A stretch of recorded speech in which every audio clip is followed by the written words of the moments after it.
It was another historic gathering as Kwara South youth, under the vibrant group the Kwara South Young Stakeholders, unite on Saturday for another edition of the Youth Summit at the Pensioners Hall, Omu-aran, Local Government Secretariat State. At the summit, the group advocated for equal participation from across all the three senatorial districts to ensure the selection of the most capable candidate. None of us shall be found missing in the mighty name of Jesus. Let your name be glorified. So we submit this program to you as we start. Stuff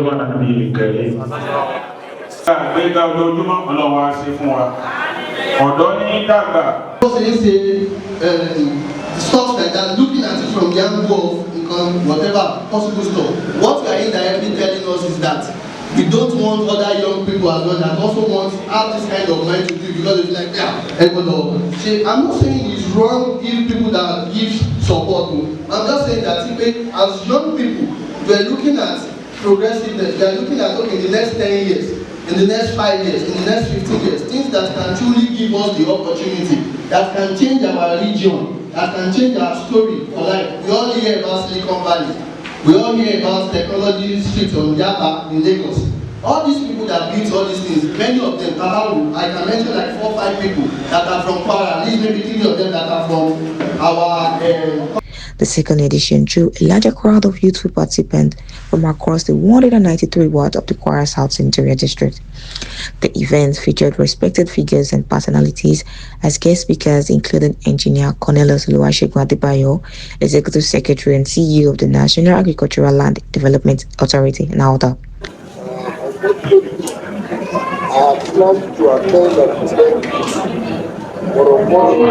Honorable Ishola Kayode, Special Assistant in Digital Innovation to the Kwara Governor, and Mr. Oluwole Gabriel Afolayan, a public health specialist at the Federal Ministry of Health and Social Welfare.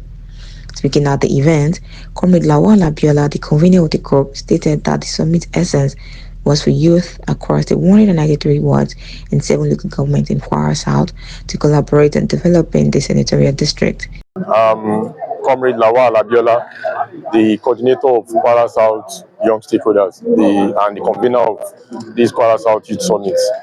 The essence of the summit is for youths across the 83 local governments in Kwara State and 7 local governments to come together from all the 83 wards to come together and see how best we can develop our senatorial district. Kwara South, as a central district, is the largest senatorial district in Kwara State, and we have young talents that can take Kwara to the next level. But we realize that there is a lot of differences among us and within us. So this summit, like we did in February for the first summit, is just to bring you together to see how we can collaborate on how we can bring sustainable development to our region. Yes, we have a lot of challenges like security, job, unemployment, things like that. But we believe coming to a summit like this, we're able to share information, network among youth, meet other critical stakeholders and leaders so that we'll be able to achieve a development across the Central District. 2027 election, there is no way we can talk about development and we not talk about governance, because the government dictates and work on the principle and the policies. So for us as youth, we believe that Governor Abdulrazak Abdurrahman is performing excellently. But our stand is that we need a governor that is going to succeed him, that will give us the kind of better governance than he's doing presently. He's doing, but the only success Governor Abdulrazak Abdurrahman can have is to have another person that will do more, because he has set a level that we don't want any other person to come, and we know what we have been coming from in Kwara State before, but we've seen governance. So for us as youth, we are calling on everybody in Kwara State to support Governor Abdulrazak Abdurrahman to, as in, get somebody that is going to lead us to our desired destination. If you see, Kwara State is one of the oldest states in Nigeria, but because of the bad governance over the years, we've not been able to achieve and move close to others. But the 6 years of Governor Abdulrazak Abdurrahman has opened our eyes to new things that can come out of Kwara State. If you look at our state capital, Ilorin, you see a transformed capital city. We believe that if another person is on board and continue in that, like the development will stretch to other senatorial zone. And for the election, 2027 election, we believe every zone have right to the governorship seat. What we should look at is competence. We appreciate good governor for selecting good and quality people. So we want him to use that too in getting his successor, because we are not really looking at a politician. We are looking at anybody, whether you are in politics, a technocrat, anybody that can transform. Kwara has a lot of opportunity that we can harness, but only that, and if we limit everything to politics or micro zoning, if we start by zoning, we will end up zoning to a family, and which they might not give us the right thing. But from Kwara North, we have competent people. From Kwara Central, we have competent people. From Kwara South, we have competent people. So let us just look at all and see the best that can come out of Kwara. So for us as Kwara South youth, our stand is that we are supporting Governor Abrazak Abraman 100%, and he has shown leadership. And for us as youth, we must reciprocate that. But we want him to join us and give a governor that will perform better, that will have a continuity of the work he's doing presently. In his remarks, Honorable Shola Kayode lauded the organizers for the summit. Kayode noted that Kwara South youths are resilient and possess a very qualitative population of talents that can be tapped. He stressed the need for genuine stakeholder engagement, whereby there will be different action points whereby people will know what they want to do. Okay, my name is Ishola Kayode. I'm the special assistant to the governor of Kwara State, Malam Abdurrahman Abdulrazak, on digital innovation. Kwara South youth are quite resilient, and we have like a very qualitative population of talents that can be tapped. So what needs to be done is genuine stakeholders engagement, whereby we have like different like actionable points, whereby we know, okay, this is what we want to do. These are the numbers of people that have these particular skills, that have these particular certifications and all these things. So that way we can then proceed to engage maybe the government and even other people that are interested in community development, as the case may be, such that we have like maybe an actionable plan and like a time frame that, okay, this is what we want to do. Maybe by the end of this year, we want to have 100 people this, 100 people that, and all. So that we will continue to have development both on the economic perspective and even the political drive, as the case may be. Mr. Oluwole Corbella Folayon, a public health specialist speaking on healthcare, economic, and political development, a centric approach aimed to enlighten the youth on three crucial aspects.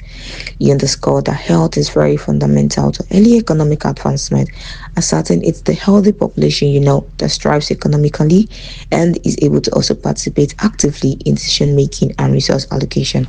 My name is Afolayan Omu-aran. I'm a public health specialist working with the Federal Ministry of Health and Social Welfare in the region. Health, economic, and political advancement. The goal is to enlighten the Kwara South youth on these three important,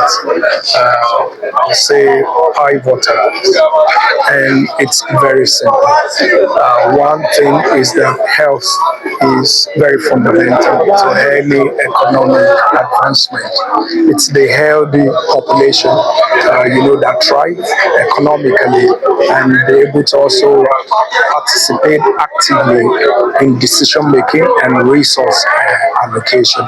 So I enlighten them about a particular health issues that is not really common around the neglected tropical diseases that are common, where there's poverty, lack of access to clean water and all of that. But the call is just for them to take care of their environment.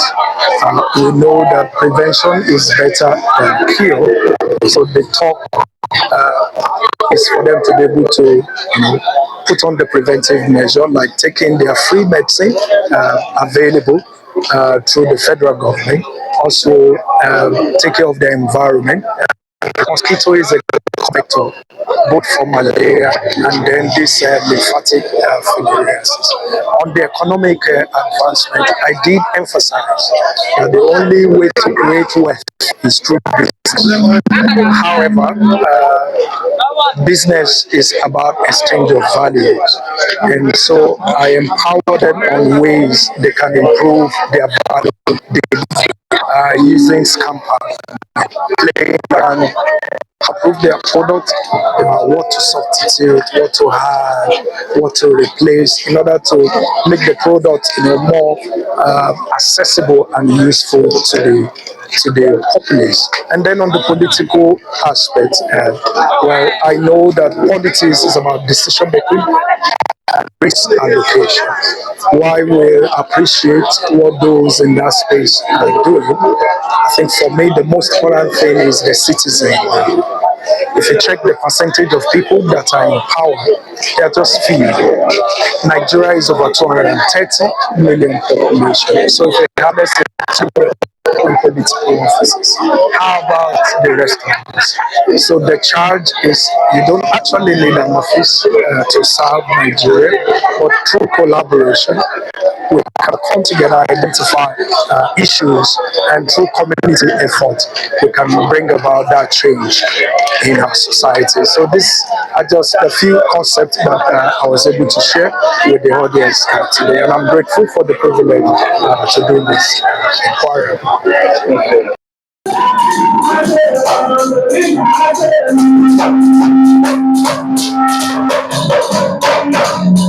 The Nalda boss, Engineer Cornelius Oluwasegun, who joined the summit virtually, commended the organizers for the insightful gathering. He seized the opportunity to encourage continuous unity among the youth towards a common goal, reiterating his commitment to supporting young people and the values they represent. They don't have internet. Nobody will showcase them. So if government can create an opportunity, maybe like competition or anything, then from there they can gain scholarship and make impact in the community. As the 2027 election drew close in Kwara State, the voice of the group may likely shape the decision of key stakeholders as keynote personalities, including the Kwara State government, joined to watch the live stream of the event on the Niger Parrot Facebook page. I am Omu-aran reporting for Niger Parrot.